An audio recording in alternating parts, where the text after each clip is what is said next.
Hello friend, স্বাগত আমার চ্যানেলে। কেমন আছেন সবাই? আশা করি সবাই ভালো আছেন।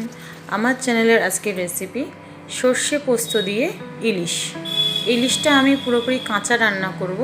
আর দেখুন, আমি এখানে বাংলাদেশি ইলিশ নিয়ে নিয়েছি। এখন বর্ষার সিজন, এই সিজনে কিন্তু ইলিশ খুব ওঠে। এই সিজনে ইলিশ কিন্তু খেতেও খুব টেস্টি হয়। আমি এখানে এতগুলো মাছ আমি রান্না করব না, আমার যেটুকু প্রয়োজন আমি সে কটা মাছ আলাদা একটা বাটিতে নিয়ে নেব।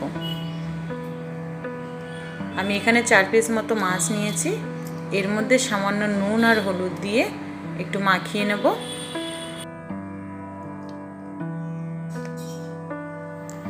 এভাবে হাত দিয়ে একটু মাখিয়ে নেব।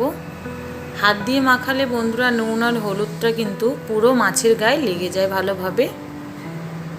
এইভাবে একটু মাখিয়ে নিতে হবে হাত দিয়ে। যদি আপনি কোনো জিনিস দিয়ে এটাকে মাখাতে চান, খুন্তি বলুন বা চামচ বলুন, তাহলে কিন্তু ইলিশ মাছ ভেঙে যেতে পারে বা কেটে যেতে পারে, কারণ ইলিশ মাছ খুব নরম একটা মাছ। এর জন্য আপনারাও চেষ্টা করবেন হাত দিয়ে ভালোভাবে মাখানোর। এই নুন হলুদটা মাখিয়ে আমি 10 মিনিট একটু রেস্টে রেখে দেবো। এরপরে বানিয়ে নেবো মিক্সারে একটা পেস্ট। এর মধ্যে নিয়েছি 2 চামচ মতো কালো সর্ষে, 2 চামচ মতন সাদা সর্ষে আর 2 চামচ মতো সাদা পোস্ত। এর মধ্যে দিয়ে দেবো 2টো কাঁচা লঙ্কা আর 1 চামচ মতো নুন। নুনটা দিলে কিন্তু বন্ধুরা মশলাটা ভালো মিহিভাবে পেস্ট হয়। সামান্য একটু জল দিয়ে একটা মিক্সার পেস্ট বানিয়ে নেব। গ্যাসে কড়াই বসিয়ে কড়াইটা গরম হয়ে গেলে এর মধ্যে দিয়ে দেবো সর্ষের তেল। রান্নাটা আমি সর্ষের তেলেই করব। আপনারাও কিন্তু রান্নাটা সর্ষের তেলেই করবেন, কারণ সর্ষের তেলে করলে টেস্টটা আরও বেশি হবে। সাদা তেলে করলে আপনি টেস্টটা ভালো পাবেন না, কারণ সর্ষে দিয়ে রান্না। তেলটা গরম হলে দিয়ে দেবো 1 চামচ মতো কালো জিরে, একটা কাঁচা লঙ্কা। এর মধ্যে দিয়ে দেবো 1 চামচ মতন হলুদ আর একটু কালারের জন্য দিয়ে দেবো কাশ্মীরি লঙ্কার গুঁড়ো। মশলাটা একটু ভাজা হয়ে গেলে এবার এর মধ্যে আমি হাফ কাপ মতো জল অ্যাড করব।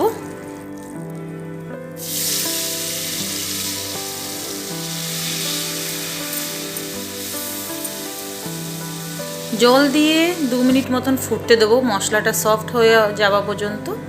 এবার এর মধ্যে আস্তে আস্তে ইলিশ মাছগুলো ছেড়ে দেবো।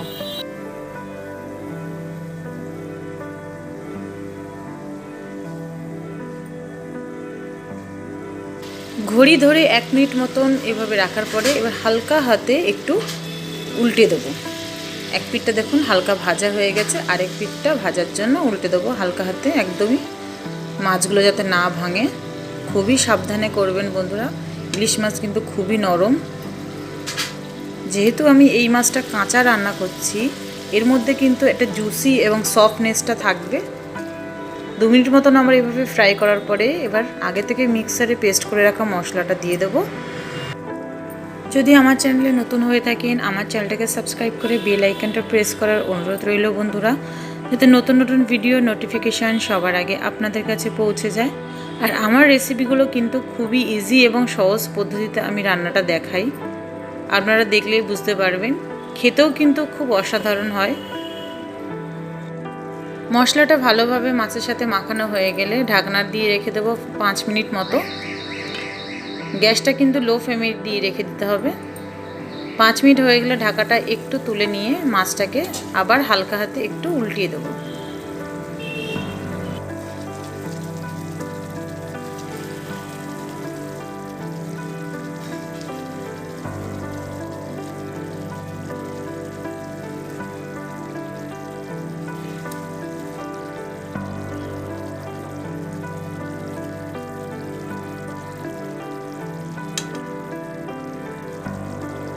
এবার ঢাকনাটা 2 মিনিটের জন্য রেখে দেবো।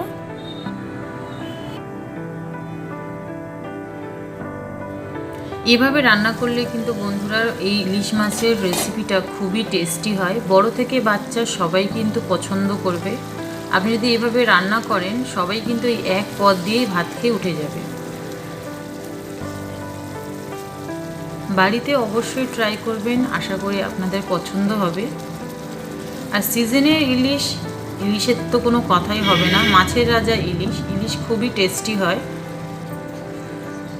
এর মধ্যে আমি দুটো কাঁচা লঙ্কা চিড়ে দিয়ে দেবো। লঙ্কাটা অবশ্যই আপনাদের অনুযায়ী দেবেন। আমার রেসিপিটা কিন্তু আজকে তৈরি বন্ধুরা। ওপর থেকে সামান্য একটু সর্ষের তেল দিয়ে দেবো। ঢাকা দিয়ে আমি গ্যাসটাকে নিভিয়ে দিয়ে 5 মিনিট মতন রেস্টে রেখে দিয়েছিলাম। আজকে বন্ধুরা আমার তৈরি হয়ে গেছে দেখুন সর্ষে দিয়ে কাঁচা ইলিশ।